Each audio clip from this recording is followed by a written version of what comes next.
एक व्यक्ति कुछ पत्थर तोड़ने का काम करता था। वह घर से थोड़ा दूर बड़े से पर्वत के पत्थर तोड़ता और अपना जीवन यापन करता। एक दिन उस व्यक्ति ने सोचा कि क्या हम जीवन भर यही काम करते रहेंगे?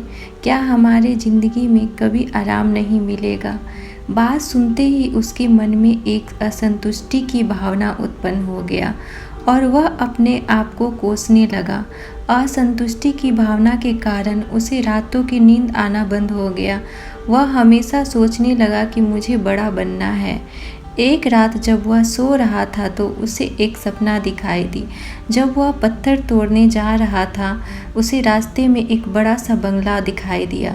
उन्होंने सोचा, यह बंगला ही सबसे बड़ा है, यह मेरे पास होना चाहिए। वह बहुत देर तक बंगला को देखता रहा। कुछ देर बाद एक व्यक्ति आया जिसको सभी लोग फूलों की माला पहनाया और जय जयकार करने लगे। वह व्यक्ति कोई राजनेता था। उस पत्थर तोड़ने वाले ने सोचा कि यह बंगला तो बड़ा नहीं है, बड़ा तो वह व्यक्ति है जिसको सब इतना आदर सत्कार कर रहे हैं।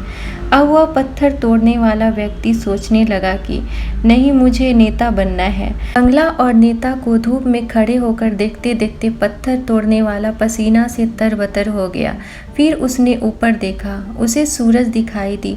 तब उसने सोचा कि सबसे बड़ा यह सूरज है जो इतना ऊपर चमककर सबको रोशनी दे रहा है। मुझे भी कितना पसीना से तरबतर कर दिया। मुझे तो अब सूरज बनना है। वह सूरज को देख ही रहा था, तभी एक घना बादल आया और सूरज को ढक दिया। पत्थर तोड़ने वाला व्यक्ति ने सोचा, यह बादल ही सबसे बड़ा है जो पूरे सूरज को ढक दिया।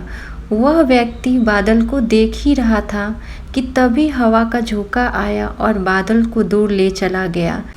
पत्थर तोड़ने वाला व्यक्ति देखता रह गया, यह क्या हो रहा है? हवा का झोंका बादल को उड़ा ले चला गया। हमें तो हवा बनना चाहिए क्योंकि हवा सबसे ताकतवर है।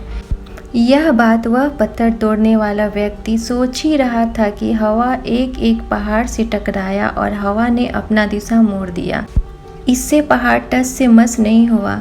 तब वह व्यक्ति सोचा, हमें तो पहाड़ बनना है। तभी वह देखा कि एक व्यक्ति आ रहा है और अपने हथौड़े से उस पहाड़ का टुकड़ा कर रहा है। तो उसने सोचा, यह क्या हो रहा है? इतना बड़ा पहाड़ जो हवा के विशाल झोंके का रास्ता बदलने के लिए मजबूर कर दिया, टस से मस नहीं हुआ, उसे एक छोटा सा व्यक्ति तोड़ रहा है। व्यक्ति बार बार सोच रहा था कि नहीं, यह नहीं हो सकता, यह कभी नहीं हो सकता। मुझे पत्थर तोड़ने वाला नहीं बनना है। किसी भी हाल में मुझे पत्थर तोड़ने वाला नहीं बनना है, क्योंकि वह स्वयं पत्थर तोड़ने वाला व्यक्ति था। उसकी आंखों के सामने बार बार यही आ रहा था कि एक व्यक्ति पहाड़ के टुकड़े टुकड़े कर रहा है। तभी उसकी आंखें खुल गई। फिर उसने सोचा, मैं जो हूँ, जिस हाल में हूँ, मैं ठीक हूँ। यानी सबसे बड़ा मैं हूँ जो इस पहाड़ को तोड़ रहा हूँ। इसलिए आप जैसे भी हो, जिस हाल में हो, आपको खुश और संतुष्ट रहना चाहिए एवं जीवन में आगे बढ़ने का हमेशा प्रयास करते रहना चाहिए। कोई भी व्यक्ति एवं कोई भी पद 100% अच्छा नहीं होता। कुछ न कुछ उसमें कमियां जरूर होती है। इसलिए हमें उस कमी को दूर करना चाहिए, ना कि असंतुष्ट रहना चाहिए।